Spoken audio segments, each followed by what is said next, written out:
तो आप इस स्लाइड में ध्यान से देखिए, रीजनिंग का जो सिलेबस है, पहला syllogism, number series, blood relation, Venn diagram, data interpretation, seating arrangement, coding decoding, statement assumption, statement conclusion, statement argument, arithmetical reasoning and figure classification, non verbal reasoning and analogy. तो इस syllabus में सबसे most important जो topic है वो कौन कौन सा है? Data interpretation, seating arrangement, coding decoding, statement assumption, statement conclusion और स्टेटमेंट आर्गुमेंट। ये टोटल ये जो 4-5 टॉपिक है वो क्या है, बैंकिंग के पॉइंट ऑफ व्यू से एग्जाम में पूछे जाते हैं, और ये बहुत ज़्यादा लेंदी नहीं होता है, बहुत लंबा क्वेश्चन होता है, इसकी वजह से थोड़ा सा डिफिकल्ट लगता है। तो आपको पेशेंस रखते हुए क्वेश्चंस को सॉल्व करने हैं।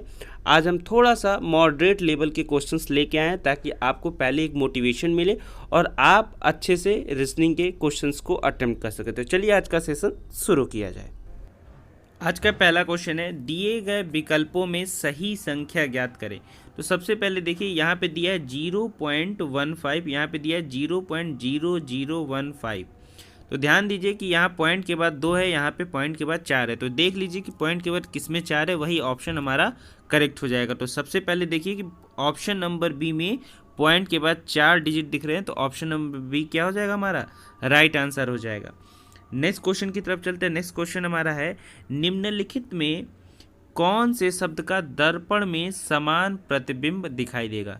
तो इस क्वेश्चंस को करने से पहले एक चीज़ जान लीजिए कि जब हम प्रतिबिंब की बात करें तो कौन कौन सा लेटर चेंज नहीं होता है। तो टी चेंज नहीं होता है, एम चेंज नहीं होता, ए चेंज नहीं होता, ओ चेंज नहीं होता है। तो ऐसे कुछ वर्ड्स लेटर हैं जो क्या होते हैं, मिरर इमेज में उसका सेम प्रतिबिंब बनता है।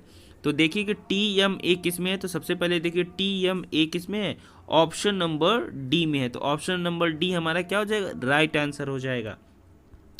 छोटी छोटी यही ट्रिक्स हैं जो आपको परीक्षा यानी एग्जाम के टाइम आपको यूज करना है। नेक्स्ट क्वेश्चन की तरफ चलते हैं। नेक्स्ट क्वेश्चन हमारा है कि निम्नलिखित आकृति में त्रिभुजों की संख्या बताइए। तो त्रिभुजों की संख्या बताना है तो सबसे पहले ये जानिए कि जब हम त्रिभुज की बात करते हैं तो अगर ऐसे बनता है तो 1 और 2 हम 2 पार्ट्स में बांट लेते हैं। तो कैसे होता है, 1 + 2 यानी इसमें कितने ट्रेंगल हो गए, 3 ट्रेंगल। इसी तरीके से देखिए यहाँ पे कौन कौन सा बन रहा है, 1 और ये 2, 1 2 1 और 2, तो कितने हो गए, 3 + 3 + 3।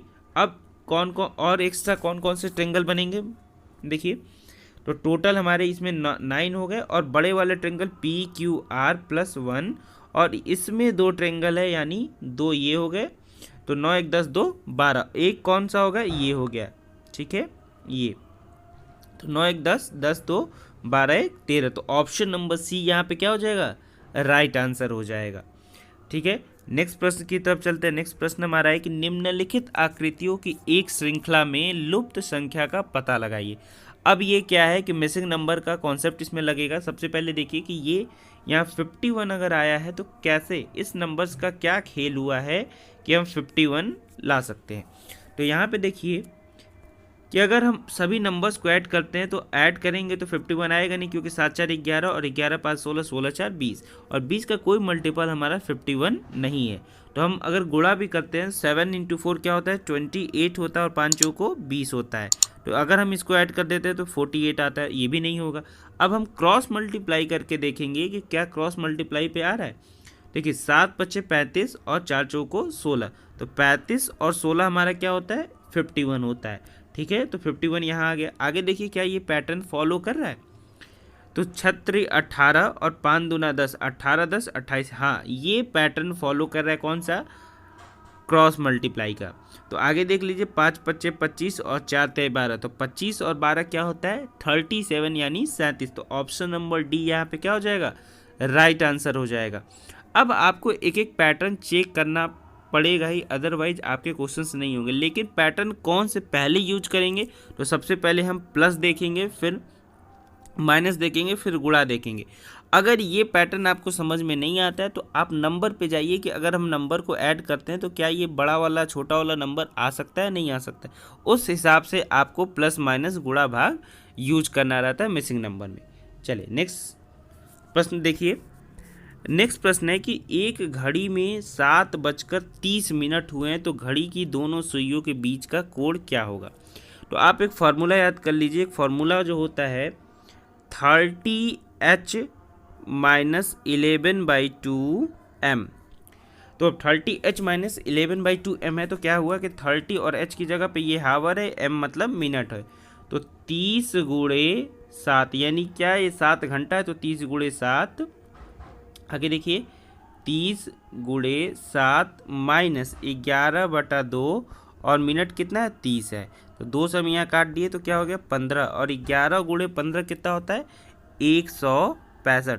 तो 7 तरीके 21, 210 में से हम 165 घटा देंगे तो क्या आ जाएगा 45 डिग्री। यानी ऑप्शन नंबर ए यहाँ पे क्या हो जाएगा हमारा राइट आंसर हो जाएगा। देखिए नेक्स्ट प्रश्न की तरफ चलते हैं। नेक्स्ट प्रश्न हमारा है कि जब दर्पण में समय देखा जाता है तो एक घड़ी में 9:30 बजे हुए हैं। तो याद रखिए कि ये मिरर इमेज है किस चीज़ का 9:30 का। तो सबसे पहले ये अगर 9:30 बजता है तो जो हमारी मिनट की सुई होगी वो 6 पे होगी और 9:30 बज जाए तो जो हावर की सुई होगी 9 से और 10 के बीच में होगी। तो ये याद रखिए कि ये हमारा 9 वाली लाइन है और ये क्या है 9 और 10 के बीच में हमारी लाइन है। तो 9 और 10 के बीच में आएगी। अब पूछ रहा है घड़ी में वास्तविक समय क्या होगा। तो अब यहाँ पे आप घड़ी बना लीजिए। तो यहाँ देखिए ये 6 तो होगा ही मिनट वाली सुई, लेकिन यहाँ जो घंटे वाली सुई है वो क्या होगी 2 और 3 के मिड में होगी। तो 2 और 3 के मिड में होगी तो क्या हो जाएगा 2:30 बज जाएगा। यानी ऑप्शन नंबर बी यहाँ पे क्या हो जाएगा हमारा राइट आंसर हो जाएगा। आप इसी तरीके से इमेजिन कर सकते हैं या फिर रफ कॉपी में आप बना के देख सकते हैं कि क्या ये सही है कि नहीं। और क्वेश्चंस को ध्यान से पढ़िएगा क्योंकि यहाँ पे देखिए मिरर इमेज इसमें दिया हुआ है और एक्चुअल इमेज यानी वास्तविक समय पूछा हुआ है। आप जब एग्जाम में बैठते हैं तो आपको क्वेश्चन पूरा नहीं थोड़ा बहुत पढ़ते हिंट मिला आप क्वेश्चन करने लगते हैं। तो क्वेश्चंस को सबसे पहले पूरा पढ़ने की कोशिश करिए और आदत डालिए ताकि आपके क्वेश्चंस कम गलत हो सके। नेक्स्ट प्रश्न की तरफ चलते हैं। नेक्स्ट प्रश्न हमारा है एक विद्यार्थी ने एक चित्र में लाल के स्थान पर यानी रेड के स्थान पे क्या किया है ब्लू रखा है, ठीक है। पीले के स्थान पर क्या रखा है यानी येलो के स्थान पे रेड रखा है। हरे के स्थान पे यानी ग्रीन के स्थान पे येलो रखा है यानी पीला रखा है। और नीले के स्थान पे यानी ब्लू के स्थान पे क्या रखा है हरा रखा है, ठीक है। अब कह रहा है कि हरा रंग भर दिया है तो पत्तियों नीले के स्थान पे हरा रंग भरा है तो पत्तियों का रंग चित्र में क्या होगा। तो पहली बात कि पत्ती का जो रंग होता है वो क्या होता है तो हरे के स्थान पे क्या भरा है पीला भरा है। तो क्या हो जाएगा ऑप्शन नंबर डी यहाँ पे राइट आंसर यानी येलो पीला हो जाएगा। नेक्स्ट प्रश्न की तरफ चलिए। नेक्स्ट प्रश्न हमारा क्या है यहाँ पे दिया हुआ है कि निम्नलिखित विकल्पों में से कौन सा विकल्प नीचे दिए गए शब्दों का सार्थक क्रम दर्शाता है। सबसे पहले देखिए कि यहाँ पे वृक्ष यानी सबसे बड़ा से छोटा या छोटे से बड़ा हम चलेंगे तो सबसे पहले देखिए कि यहाँ सभी ऑप्शन में 4 हमारा क्या है यानी 4th नंबर यानी वृक्ष सबसे पहले है, ठीक है। तो हम 4 को ही लेके चलते हैं। 4 के बाद क्या हो जाएगा अब पेड़ से जस्ट छोटा क्या होता है हमारे ब्रांचेज होते हैं यानी 4 2 हो गया। तो ऑप्शन नंबर ए और ऑप्शन नंबर सी यहाँ पे कट गया। अब इस ऑप्शन नंबर में हम खेलेंगे 5 और 1 यानी देखिए यहाँ 4 और 2 दोनों में है। तो अब देखिए आगे क्या है 5 और 1 तो 5 और 1 में कौन सा सबसे होता है तो शाखा से जस्ट छोटा हमारा क्या होता है फ्रूट्स होता है, ठीक है। यानी ये शाखा में हमारी क्या होती है पत्तियां लगी होती है। ये क्या हो गया 4 2 1 हो गया, ठीक है। उसके बाद क्या है पत्तियों के बाद हमारा क्या हो जाता है पुष्प होता है यानी 3 हो गया 4 2 1 3। आप ऑप्शन नंबर डी यहाँ पे देख सकते हैं कि ऑप्शन नंबर डी हमारा सही होता जा रहा है। लेकिन आगे देखिए ये लास्ट क्या है फल। तो एक सीरीज बन गया 4 2 1 3 5। ये ऑप्शन नंबर डी यहाँ पे क्या हो जाएगा राइट आंसर हो जाएगा। नेक्स्ट प्रश्न की तरफ चलते हैं। नेक्स्ट प्रश्न हमारा है प्लस का अर्थ है गुणा। ध्यान से देखिएगा कि प्लस का अर्थ क्या है गुणा है, ठीक है। माइनस का अर्थ है डिवाइड, गुणा का अर्थ है माइनस और डिवाइड का अर्थ है प्लस। तो ये एक्सप्रेशन को हमें सॉल्व करना है। तो सबसे पहले ये 9 दिया है प्लस की जगह पे क्या लिखेंगे, गुणा लिखेंगे। आगे देखिए डिवाइड का अर्थ क्या है, प्लस है। माइनस का अर्थ क्या है, तो माइनस का अर्थ आपका देख सकते हैं डिवाइड है, ठीक है। माइनस का अर्थ क्या है, डिवाइड है। और गुणा का अर्थ क्या है, यहाँ पे देखिए गुणा का अर्थ है -9। अब सबसे पहले एक फॉर्मूला होता है जो हम बचपन से पढ़ते आ रहे हैं कि का को पहले काटिए ता पीछे 2 भाग, गुणा करो धन जोड़ दो ऋण को 2 घटाओ, यानी ये बॉडमॉस रूल जो है, तो हम बॉडमॉस रूल लगाएंगे सबसे पहले। और बॉडमॉस रूल के हिसाब से सबसे पहले क्या करेंगे, यहाँ डिवाइड कर लीजिए, तो ये 8 को हम 4 से भाग देंगे तो 2 हो गया, फिर 8 9 72, 72 और 2 कितना होता है, 74 होता है। और 74 में अगर हम 9 घटा देते हैं तो क्या हो जाता है, 65 आता है। यानी ऑप्शन नंबर ए क्या हो जाएगा हमारा, राइट आंसर हो जाएगा। फिर से अगर आपको समझ में नहीं आया होगा तो आप इसको फिर से रिपीट करके देख लीजिएगा। हम अगले प्रश्न की तरफ चलते हैं। अगला प्रश्न हमारा है, यदि प्लस के लिए P, माइनस के लिए Q, गुणे के लिए R और डिवाइड के लिए यस का प्रयोग करें तो निम्नलिखित समीकरण में से कौन सा सही नहीं है। अब देखिए आप क्वेश्चन पढ़ेंगे, जब इतना आप पढ़ लेंगे तो आपको लगेगा ये पूछा है कि कौन सा सही नहीं है, और ऑप्शन नंबर पहले ही आप अगर सही होगा तो सही करके आगे बढ़ जाएंगे। लेकिन कहा है कि कौन सा सही नहीं है, तो हमें ऐसा चेक करना है कि इस 4 ऑप्शन में एक ऐसा ऑप्शन है जो सही नहीं है, बाकी 3 ऑप्शन सही हैं। तो पहले देखिए 1R5, तो R का मतलब क्या है, गुणा के लिए R, तो 1R5 यानी 5 हो गया। आगे देखिए बराबर 16, Q का मतलब क्या दिया है, माइनस, तो 16 माइनस 15, और P का मतलब क्या है, प्लस, तो 16 में से 15 जाएगा, क्या हो जाएगा 1 और प्लस 4 यानी 5, तो 5 बराबर 5, ये तो हमारा सही है। लेकिन ये पूछा है कि कौन सा सही नहीं है, तो आगे देखिए ऑप्शन नंबर बी, तो 14 ये हो गया। P की जगह पे क्या हो गया, प्लस 6, और S की जगह पे क्या हो गया, इसका प्रयोग हम डिवाइड में करते हैं तो ये डिवाइड हो गया, तो 14 6 20 हो गया। और डिवाइड अगर हम बात करेंगे तो डिवाइड करेंगे तो क्या हो जाएगा, 2 हो जाएगा। अब बराबर के इधर वाला देख लीजिए, ये तो 2 आ गया, ठीक है, बराबर 7, R की जगह पे क्या है, गुणा, और यहाँ पे 2, और Q की जगह पे क्या है, -12, तो 7 दूना 14, और 14 में से 2 जाएगा, कितना हो जाएगा हमारा, 14 में से 2 जाएगा 2, ये भी क्या है, बराबर आ गया।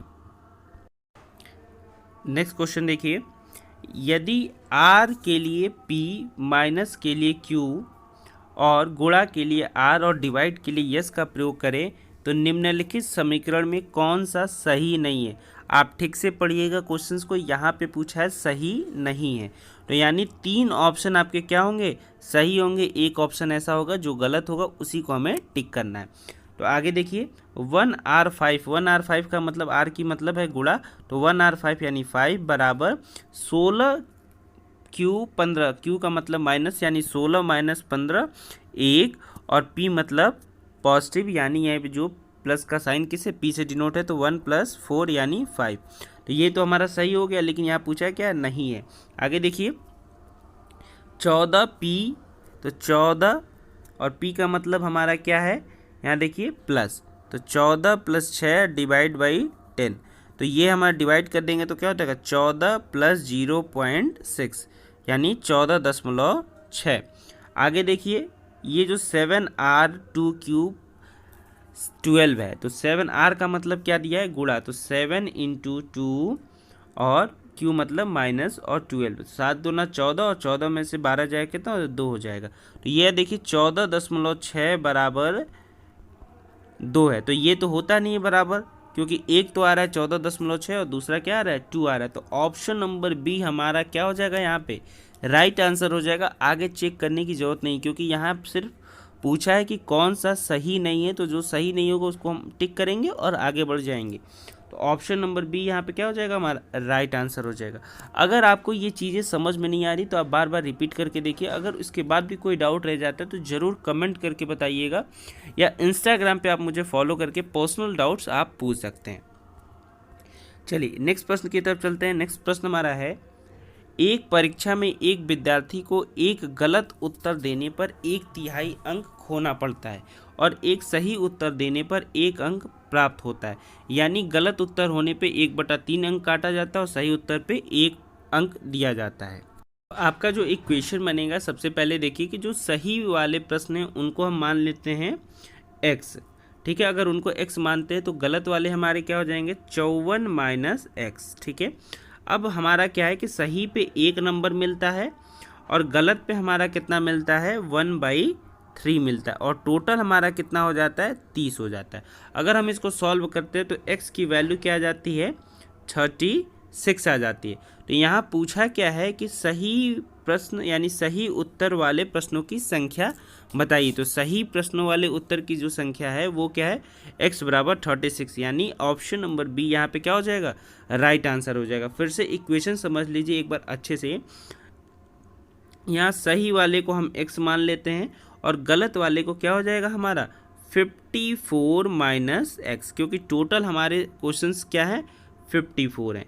अब ये दोनों को हम घटाएंगे, ठीक है। अब सही वाले में 1 नंबर मिलता है और गलत वाले में क्या होता है, 1/3 मार्क्स मिलते हैं, वो निगेटिव में।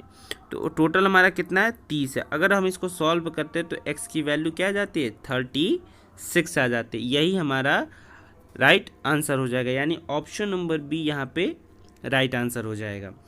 नेक्स्ट चलिए, नेक्स्ट प्रश्न हमारा है कि एक कॉलोनी में 20% परिवार में से प्रत्येक के पास 2 टीवी है। तो हमने ये ले लिया 100।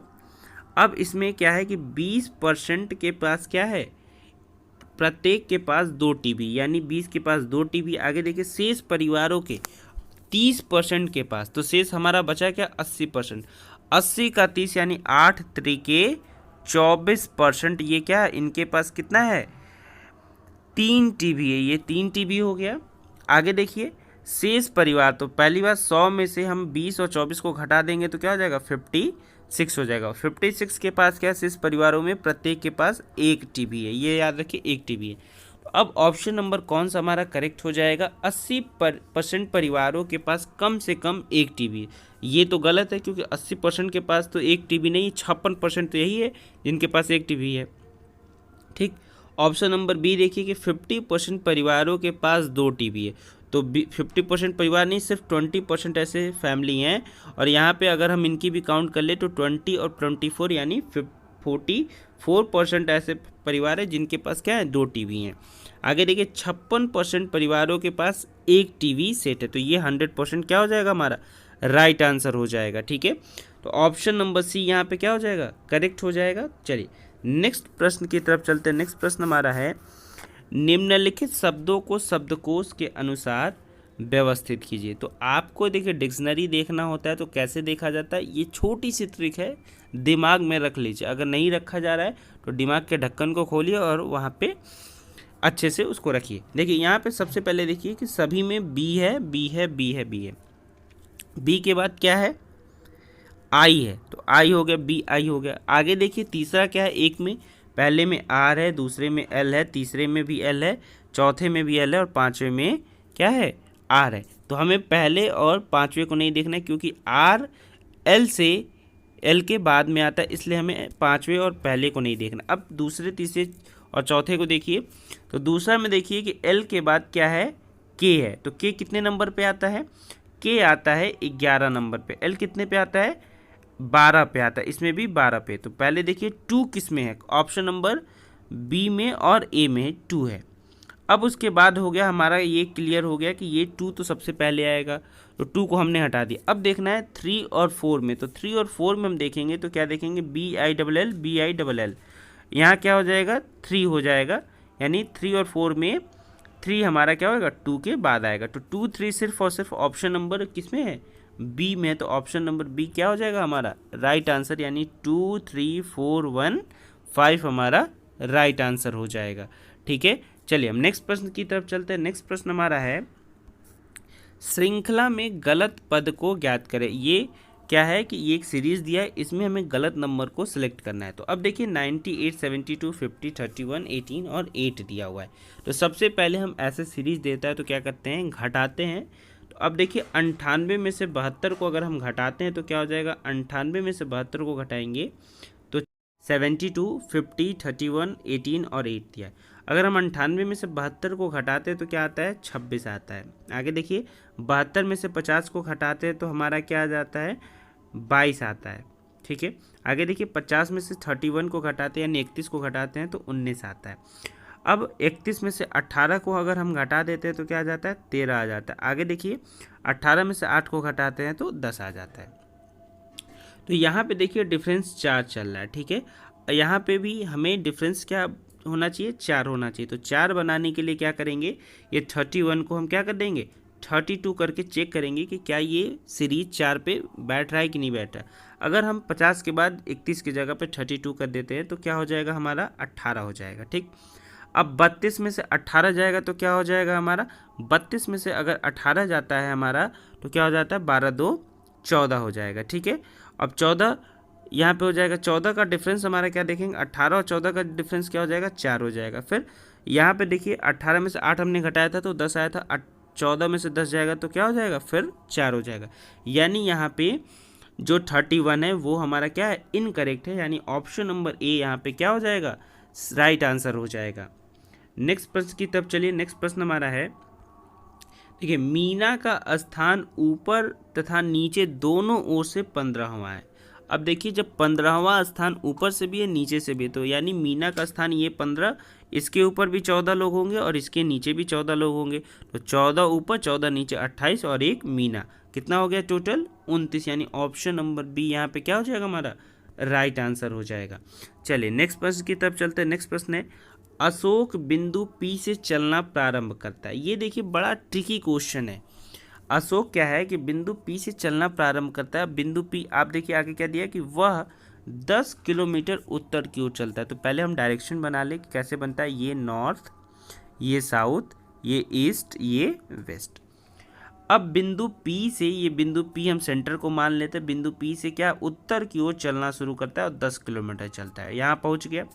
अब आगे कह रहा है कि 6 किलोमीटर दक्षिण की ओर चलता है। अब ये कन्फ्यूजन बच्चों को हो जाएगा कि अभी उत्तर की तरफ गया, अब हम इस सेंटर पॉइंट से 6 नीचे लेके जाएं कि हम यहाँ पहुँचें इससे नीचे लेके जाएंगे। तो भैया हम जहाँ पहुँच गए वहीं से तो 6 किलोमीटर वापस आएंगे। तो 6 किलोमीटर वापस आएंगे तो मूल बिंदु से क्या हो जाएगी, डिस्टेंस 4 हो जाएगी। अब हम यहाँ पहुँच गए, इसके बाद क्या कह रहा है, 3 किलोमीटर पूर्व की ओर चलता है। तो पूर्व इधर है तो 3 किलोमीटर ये चला, 4 किलोमीटर ये चला। अब पूछ रहा है कि वह बिंदु पी से कितनी दूरी पे है। तो ये बिंदु पी है, बिंदु पी से ये कितनी दूरी पे है, ये पाइथागोरस लगाएंगे, 4 का स्क्वायर प्लस 3 का स्क्वायर यानी 4 चौको 16 और 3 3 9, 16 9 25 और √25 की वैल्यू क्या होती है, 5 होती है। यानी ऑप्शन नंबर यहाँ पे क्या हो जाएगा, बी हमारा राइट आंसर हो जाएगा। तो ये छोटे छोटे ट्रिक्स हैं जो आपको समझना है और एग्जाम्स में क्वेश्चंस में प्रयोग करना है। चलिए अगला प्रश्न देखते हैं। अगला प्रश्न है, कुछ शिक्षक क्या हैं, कवि हैं। ठीक है, पहले हम बना लेते हैं। तो ये टीचर हो गया। ठीक है, अब कुछ टीचर क्या हैं, कवि हैं, यानी ये के हो गए। ठीक, और सभी कवि क्या हैं, कलाकार हैं। तो कलाकार को हमने सी से दर्शा दिया, कवि को के से और टीचर को टी से। तो क्या हो गया, आगे देखिए जो निष्कर्ष यानी कंक्लूजन दिया कि कोई कलाकार शिक्षक नहीं है। तो यहाँ पे ऐसे कैसे हो सकता है, क्यों, क्योंकि सभी कलाकार, कवि क्या है, कलाकार है। तो वही हमारा जो कवि है थोड़ा सा उसका पार्ट क्या है, टीचर में आता है। तो कोई कलाकार शिक्षक नहीं, ये गलत हो गया। आगे देखिए कुछ शिक्षक क्या हैं, कलाकार हैं। तो इसका टीचर का कुछ पोर्शन किसमें है, कलाकार और किसमें, कवि में मेंशन है। तो इसलिए ऑप्शन नंबर यहाँ पे क्या हो जाएगा, डी हमारा राइट आंसर। केवल कुछ शिक्षक ही क्या हैं, कलाकार हैं, ये राइट आंसर हो जाएगा ऑप्शन नंबर डी। नेक्स्ट देखिए, नेक्स्ट प्रश्न हमारा है कि यदि G प्लस H का अर्थ G का पिता है, G पिता है H का। ये थोड़ा सा मिसप्रिंट है यहाँ पे, तो इसलिए परेशान नहीं होंगे, हम बता दे रहे हैं G पिता है H का।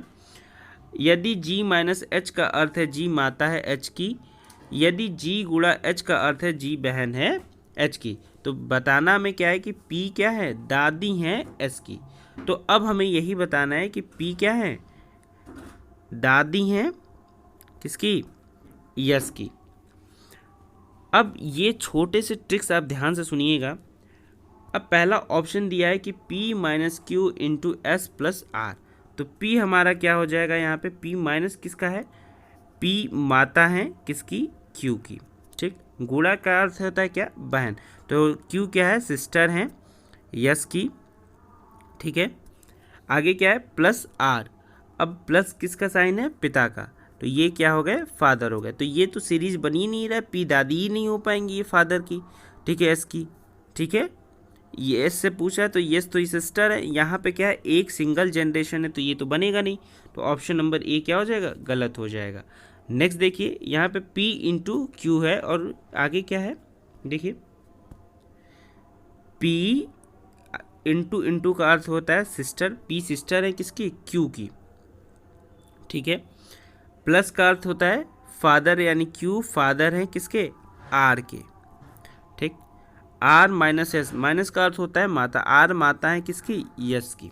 अब पूछा क्या है हमारा, P दादी, यानी P हमारी सिस्टर यहाँ पे शो कर रहा है और S की हमें बताना है, ठीक है। तो P क्या है यहाँ पे, R माता है S की, तो यस का तो कोई जेंडर ही नहीं है यहाँ पे, P का जेंडर है। लेकिन ये जो जनरेशन बन रहा है वो क्या है, 2 जनरेशन पे बन रहा है। यहाँ पे देखिए P अगर दादी की हम बात करते हैं तो हम, फिर हमारे पापा, फिर हमारे पापा के पापा, इसी तरीके से हम, हमारी मम्मी, फिर हमारे मम्मी की मम्मी, या फिर हमारी मम्मी, फिर मम्मी की सास। तो इस तरीके से जनरेशन आप काउंट करेंगे, आसानी से आप क्वेश्चंस को कर पाएंगे। आगे देखिए ऑप्शन नंबर सी, तो ये हमारा ऑप्शन नंबर बी भी क्या हो जाएगा, इनकरेक्ट हो जाएगा।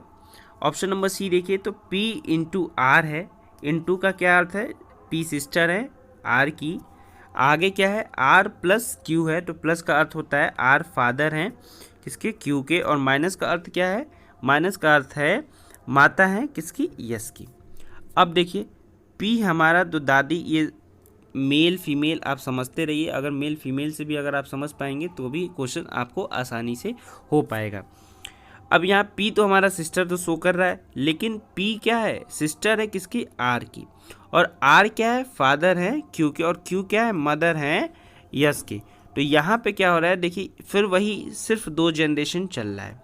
कितने जनरेशन चल रहे हैं, 2 जनरेशन चल रहे हैं। तो आपको पहले ट्रिक नहीं लगाना, आपको सिर्फ ये देखना है कि कितने जनरेशन हमारे रन कर रहे हैं, तो ये भी हमारा नहीं होगा। आगे देखिए नेक्स्ट जो है P minus Q plus R into S, तो P हमारा क्या है, माइनस, देखिए P का अर्थ क्या है, माता, P मम्मी है यानी माता है, आगे Q देखिए Q की, ठीक है।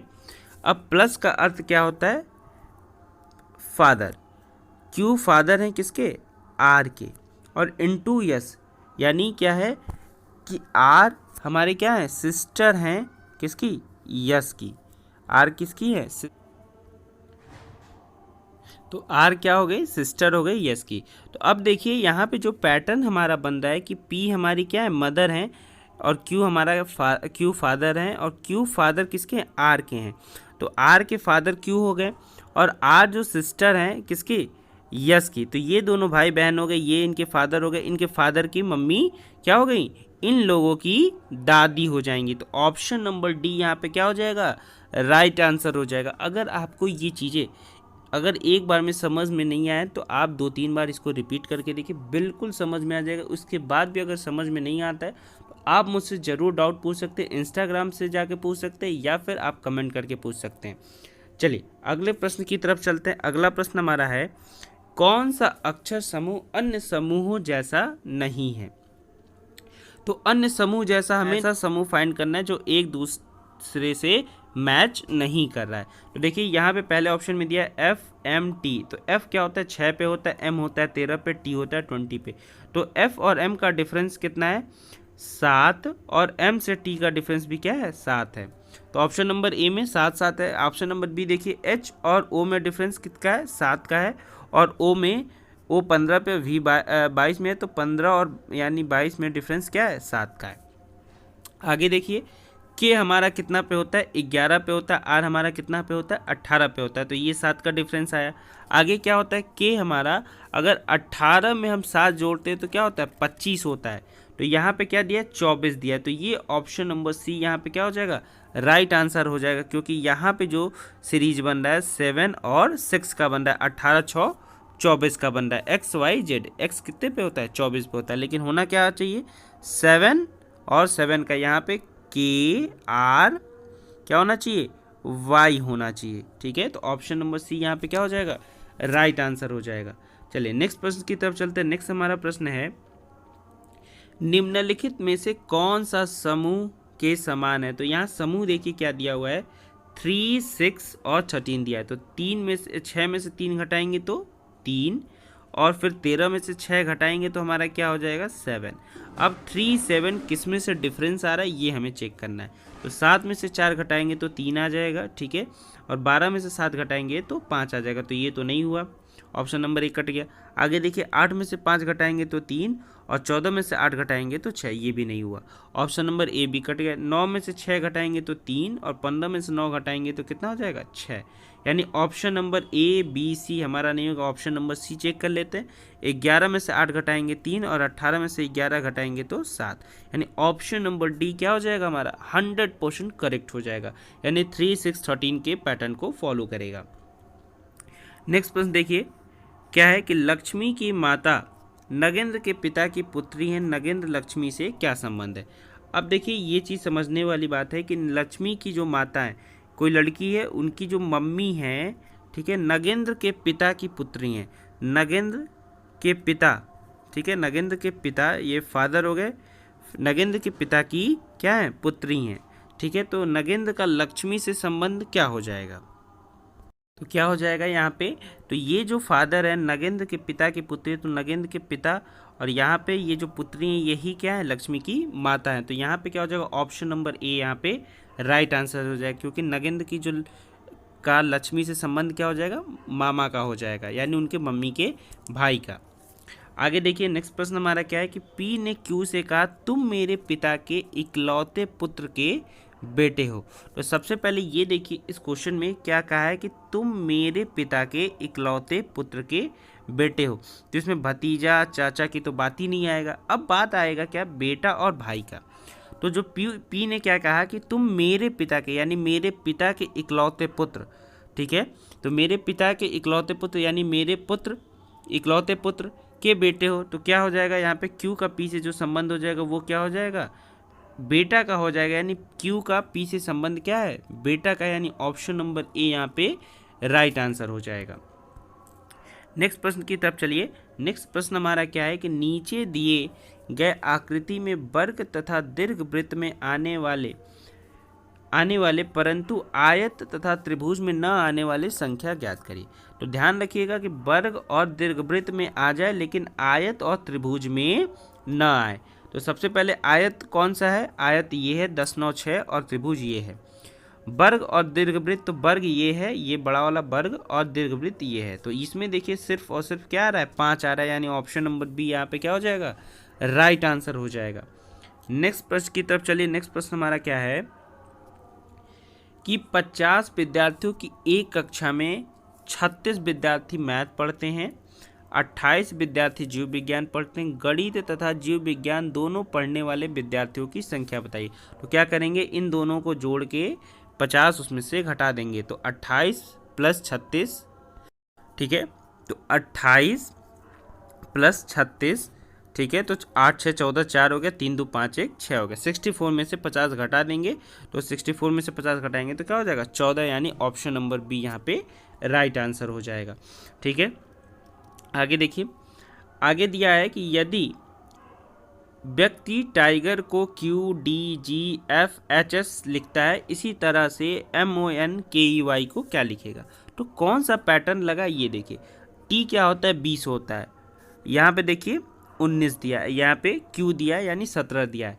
आगे देखिए तो T में हमने 1 घटाया तो क्या हुआ 19 हो गया, और T में हमने यानी 20 में 3 घटा दिया तो क्या हो गया Q हो गया। आगे देखिए कौन सा पैटर्न लगता है, I है, तो I में क्या 9 पे होता है, तो I में अगर हम 1 घटाते हैं तो H हो जाता है, और I में अगर हम 3 घटाते हैं यानी 9 में से 3 घटाएंगे 6, यानी ये पैटर्न तो चल नहीं रहा है, चल किधर से रहा है इधर से चल रहा है, इस डायरेक्शन से, यानी टी में हमने एक घटाया, आई में एक घटाया, फिर जी में एक घटाया, इसी तरीके से सब में क्या हो रहा है, एक एक घट रहा है और इस डायरेक्शन से लिखा जा रहा है। तो इसमें क्या हो जाएगा, वाई में एक घटाएंगे तो क्या हो जाएगा, एक्स।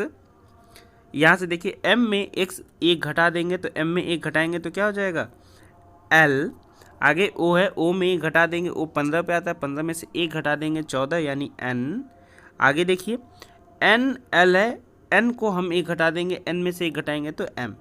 तो हम एक दो लेटर लास्ट के चेक करें कि किस में एल एन एम आ रहा है, तो सिर्फ और सिर्फ ऑप्शन नंबर सी में क्या हो रहा है, X D J M N L आ रहा है, यानी ऑप्शन नंबर सी यहाँ पे क्या हो जाएगा, 100% करेक्ट आंसर हो जाएगा।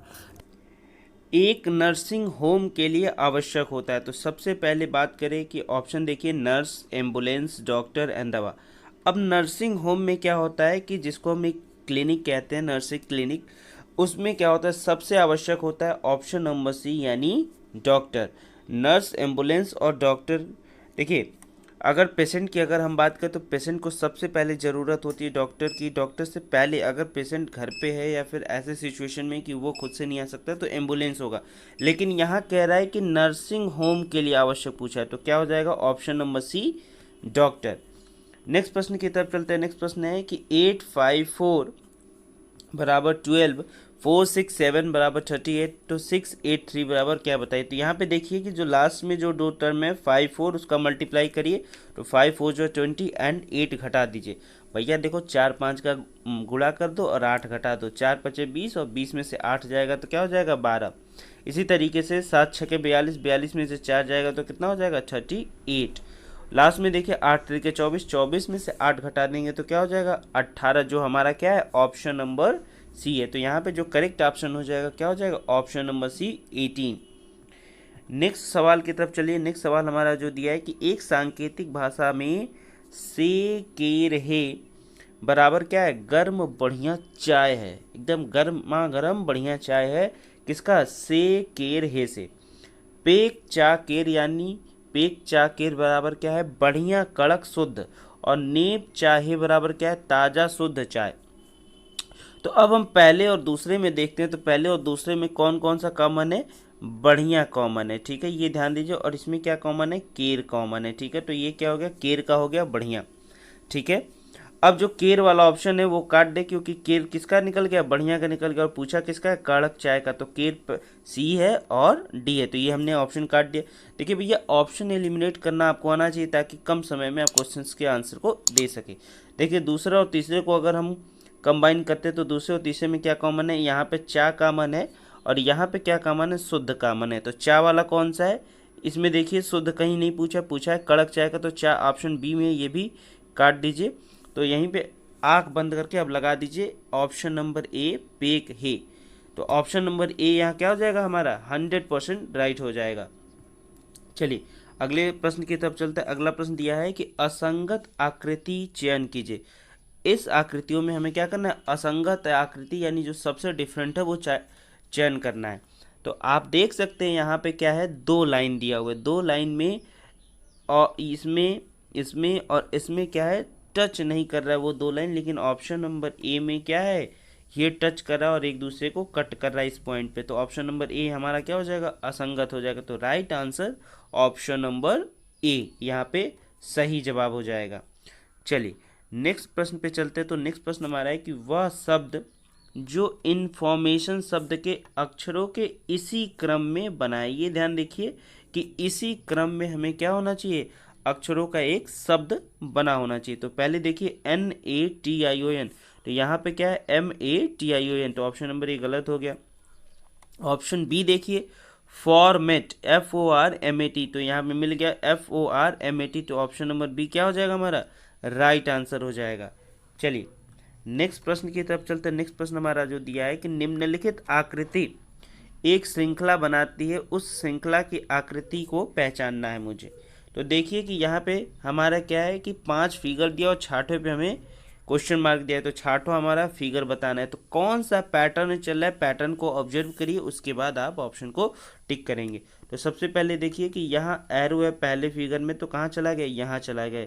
ये जो रेक्टेंगल है यहाँ चला गया और ये जो क्रॉस है वो यहाँ आ गया। तो कौन सा पैटर्न चला, ये और यहाँ ये। तो ये पैटर्न को फॉलो करते हुए जो इसका फिगर हो जाएगा वो क्या हो जाएगा, ऑप्शन नंबर बी यहाँ पे राइट आंसर हो जाएगा।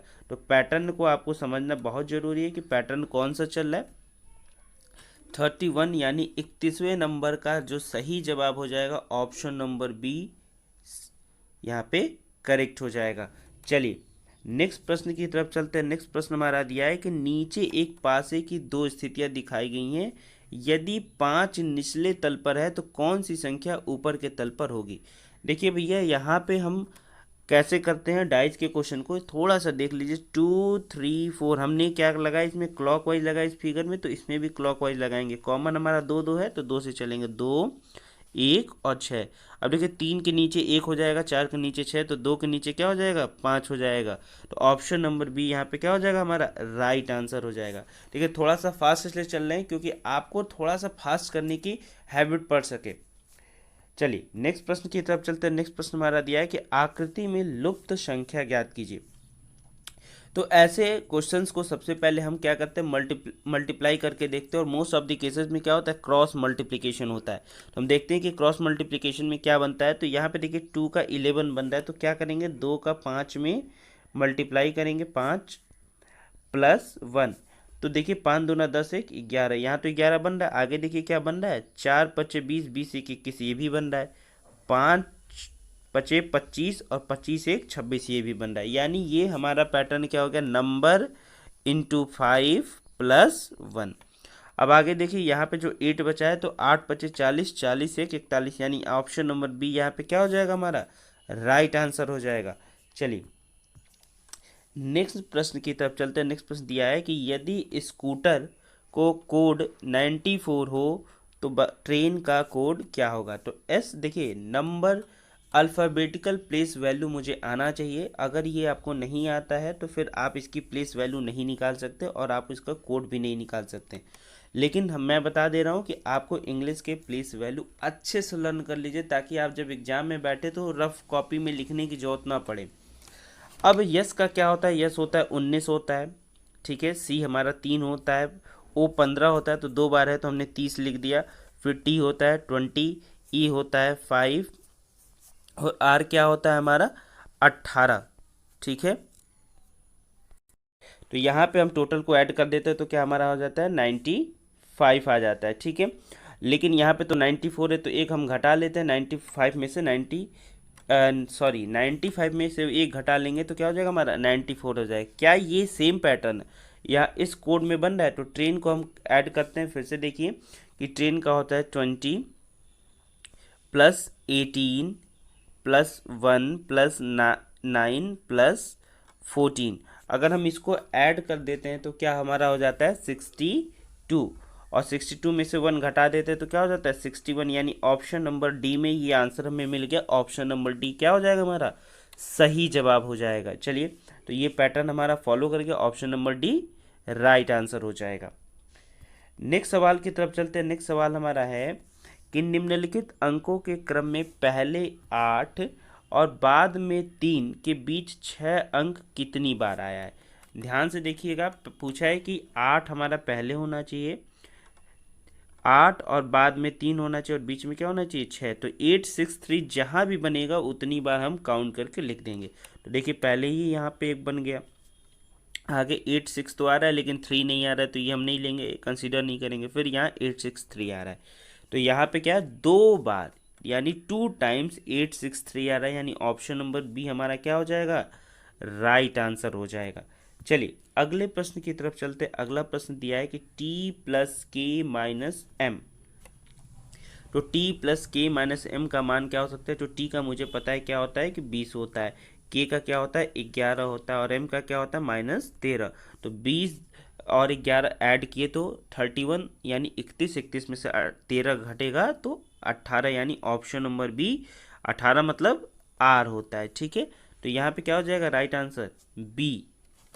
चलिए नेक्स्ट प्रश्न की तरफ चलते हैं। नेक्स्ट प्रश्न हमारा दिया है कि राजेंद्र श्याम से बड़ा है लेकिन श्याम राजेश से छोटा है, हिमांशु राजेंद्र से बड़ा है लेकिन अबरार से छोटा है। यदि इन्हें आयु के घटते क्रम में व्यवस्थित किया जाए तो दाहिने से दूसरे स्थान पर कौन होगा।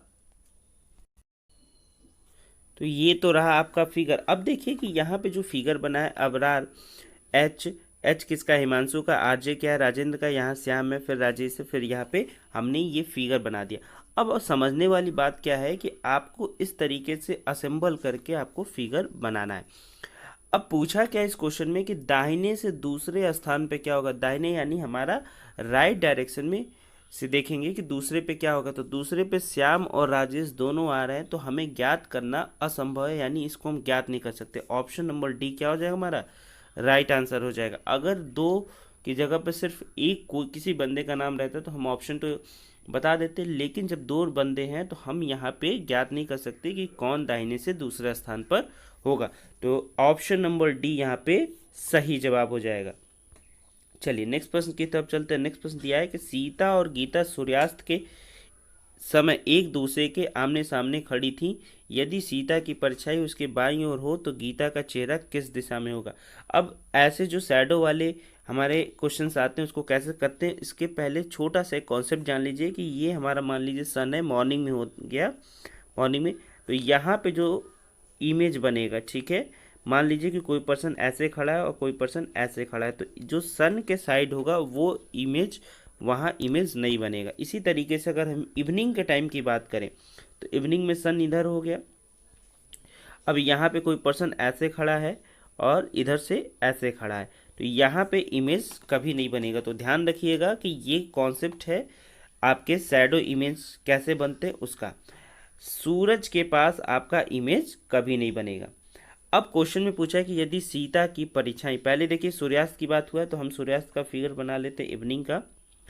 सीता की परछाई उसके बाईं ओर है गीता के, तो गीता का चेहरा किस दिशा में होगा। तो सीता की जो परछाई है, यानी सीता यहाँ पे खड़ी है, सीता ये लेफ्ट और राइट, सीता की जो परछाई उसके बाईं ओर खड़ी है, तो गीता अगर यहाँ मान लेते तो गीता इधर हो गई, इधर देख रही है, तो इनके लेफ्ट साइड बन रहा है, यानी इनका जो परछाई है ये इधर बन रहा है। ठीक है, ध्यान से देखिएगा, फिर से मैं आपको क्लियर कर देता हूँ।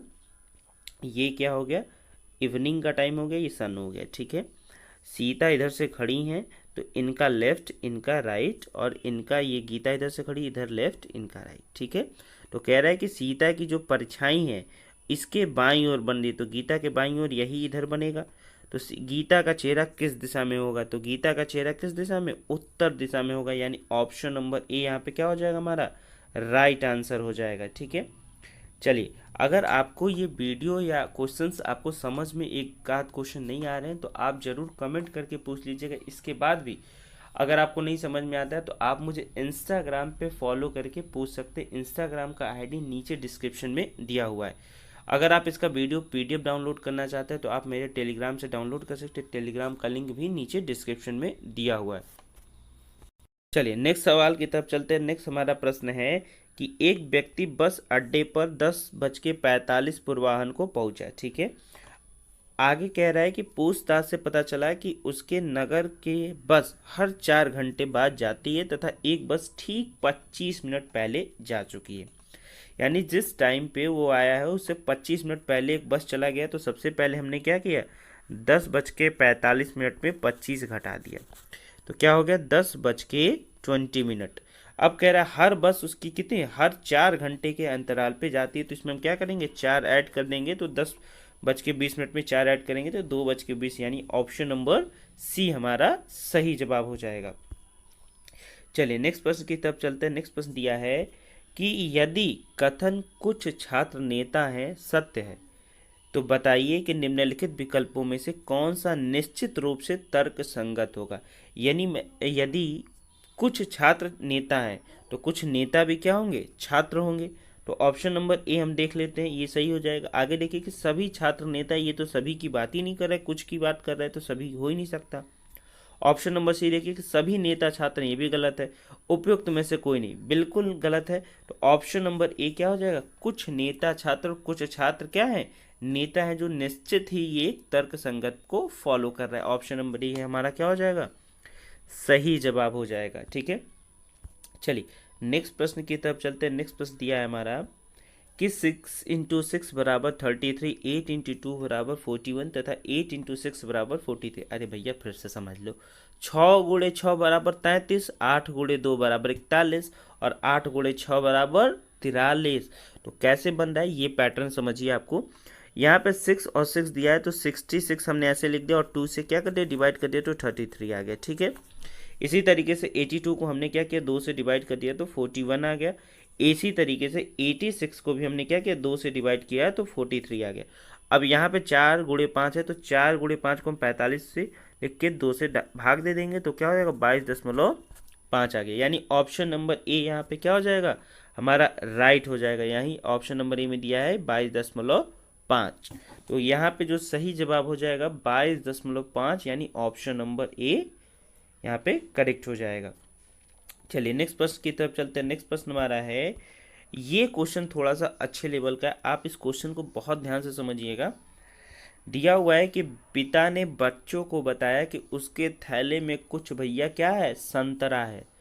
अरे संतरा, लेकिन 15 फल छोड़ के कुछ आम है और फिर लेकिन 20 फल छोड़ के कुछ और केले हैं और 25 फल छोड़ के सॉरी फिर से देखिए 15 फल छोड़ के क्या है कुछ आम है, 20 फल छोड़ के कुछ केले हैं और 25 फल छोड़ के बताइए कि थैले में कुल कितने फल होंगे। तो सबसे पहले इसका ऐसे क्वेश्चंस को कैसे किया जाता है हम छोटा सा ट्रिक बता रहे हैं कि देखिए लास्ट में जो 2 होगा, लास्ट में 2 3 होगा, यानी पहले को छोड़ के लास्ट के जितने नंबर्स होंगे उसको क्या करेंगे ऐड कर देंगे। तो यहाँ पे 25 प्लस 20 ऐड किए तो क्या हो गया 45 हो गया। अब 45 में पहले वाले को घटा देंगे, 45 माइनस 15 करेंगे तो क्या हो जाएगा हमारा 30 हो जाएगा, जो ऑप्शन नंबर डी में दिया है, ठीक है। तो ये ध्यान रखिएगा फर्स्ट को छोड़ के लास्ट में जितने होंगे उस सभी को ऐड कर देंगे और पहले वाले को उसके बाद घटा देंगे। तो ऑप्शन नंबर डी यानी 30 हमारा सही जवाब हो जाएगा। चलिए नेक्स्ट प्रश्न की तरफ चलते। दिया है कि असमान युग्म कौन सा है। तो यहाँ पे देखिए ऑप्शन देखिए 21:58, 18:48 और 15:40, 6:16। अरे भैया कौन कह रहा है कि समझ में नहीं आ रहा, समझ में नहीं आ रहा है तो फिर से समझा देंगे, डोंट वरी, ठीक है। आप बस इस वीडियो को सभी स्टडी ग्रुप्स में शेयर कर दीजिए। देखिए इसमें क्या करना है कि सबसे पहले ऑप्शन देखिए कि 21 और 58 किसी नंबर से कट रहा है तो 21 58 21 तो कट जाएगा, 3 से हम काट सकते हैं, 7 से काट सकते हैं, लेकिन 58 सिर्फ 2 से कटेगा तो ये तो हमें मैच नहीं कर। आगे देखिए कि 18 48 किसी से कट रहा है, 18 48 क्या कर रहा है, अगर हम 6 से काट देते हैं तो 3 और बटा 8 हो गया, ठीक है। इसको काटेंगे 3 से तो क्या हो जाएगा ये भी 3/8 हो गया। इसको क्या 5 से काटेंगे, इसको 3 से काटेंगे तो क्या हो जाएगा 2 से काटिए इसको, क्योंकि 6 और 16 है तो 3/8 यहाँ भी बन जाएगा। तो लेकिन ऑप्शन नंबर ए जो 21:58 दिया ये तो नहीं बन रहा है, तो ऑप्शन नंबर ए हमारा क्या हो जाएगा असमान युग्म हो जाएगा। जो राइट आंसर होगा वो 21:58 सही हो जाएगा। चलिए नेक्स्ट प्रश्न की तरफ चलते हैं। नेक्स्ट प्रश्न हमारा दिया है कि निम्नलिखित श्रृंखला को क्या करना है पूरा करना है। भैया देखो पूरा करना है, देखो कैसे होगा। सबसे पहले दिया CGMEKLGOKISJ, तो C के बाद क्या है E है, E के बाद G है, G के बाद I है, यानी C हमारा 3 पे होता है, E 5 पे होता है, G 7 पे होता है, I 9 पे होता है। तो 2 का अंतर है तो I के बाद क्या हो जाएगा K, यानी I में हम 2 जोड़ेंगे तो K हो गया। फिर G के बाद K है, K के बाद O है, O के बाद S है। G हमारा 7 पे आता है, 7 और क्या होता है 4 11 होता है, 11 और 4 15 होता है, 15 और 4 19 होता है, 19 और 4 23, यानी 23 पे W आ गया। तो अब ऑप्शन एलिमिनेट करिए, देखिए ऑप्शन नंबर सी और ऑप्शन नंबर ए हमारा कट जाएगा, लेकिन ऑप्शन नंबर बी और डी में KW आ रहा है तो हमें तीसरा चेक करना पड़ेगा ही। यहाँ पे देखिए M है, M के बाद L हो गया, L के बाद K हो गया, K के बाद J हो गया, यानी क्या चल रहा है एक एक घटते चल रहा है। पहले M कितने पे होता है 13 पे होता है, 13 से 1 घटाएं तो 12 हो गया, L 12 पे होता है, K हो गया, फिर क्या हो गया J हो गया, J के बाद क्या हो गया J में हमें घटा देंगे तो क्या हो जाएगा I हो जाएगा, यानी KWI हमारा राइट आंसर हो जाएगा। लेकिन ऑप्शन नंबर बी में ये देखिए दिया हुआ है, ऑप्शन नंबर बी KWI हमारा सही जवाब हो जाएगा।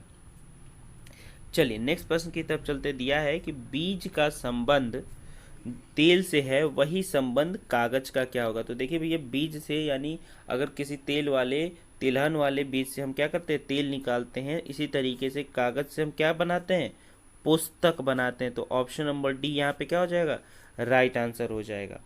चलिए यहाँ पे पूछा है कि सही विकल्प चुन के निम्नलिखित को पूर्ण कीजिए। यहाँ पे ऊर्जा बराबर क्या है, थकान से है, यानी ऊर्जा की कमी होती है तो क्या होता है, थकान महसूस होता है। ठीक है, यहाँ पे देखिए, तो अब हमें क्या करना है कि इसको पूरा करने के लिए कौन सा ऑप्शन सही हो जाएगा। पहले दिया है बर्फ और ठंडा, तो बर्फ की कमी होती है तो ठंडा नहीं होता, बर्फ जब रहती है तो क्या होता है, तभी ठंडा लगता है। आगे देखिए ऑप्शन नंबर बी में देखा कि जल की जब कमी होती है तो सूखा पड़ता है।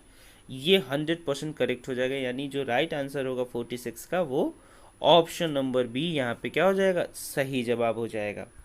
चलिए नेक्स्ट प्रश्न की तरफ चलते हैं। दिया है कि उचित विकल्प चुनकर निम्नलिखित को पूर्ण कीजिए। ठीक है, तो सबसे पहले ऐसे क्वेश्चंस को क्या करते हैं, काउंटिंग करते हैं कि कितने नंबर्स दिए हुए हैं। तो यहाँ पे 2 2 4 1 5 5 2 7 7 1 8 8 3 11 11 1 12 12 12 13 14 15 16 17 18 19 19 20 20 3 23। अब देखिए यहाँ पे 23, तो 23 किसी नंबर से कटता नहीं है। हम आपको छोटी सी ट्रिक एक दे देते हैं कि जैसे अगर 18 रहता है तो वो किस में डिवाइड होता है, 3 और 6 में होता है।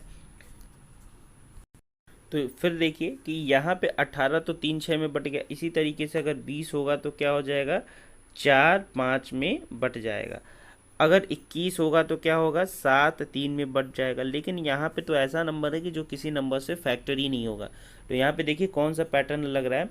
यहाँ पे अगर हमने बनाया CBA 3 पे, फिर मैंने क्या बनाया, CBA के बाद A B A A A C, यानी CBA, ये हमारा पैटर्न बन रहा है। तो यहाँ पे क्या हो जाएगा, A के बाद यहाँ पे फिर से B हो गया, फिर B के बाद क्या हो गया हमारा, A हो गया, डबल A, यहाँ पे ट्रिपल A, डबल C।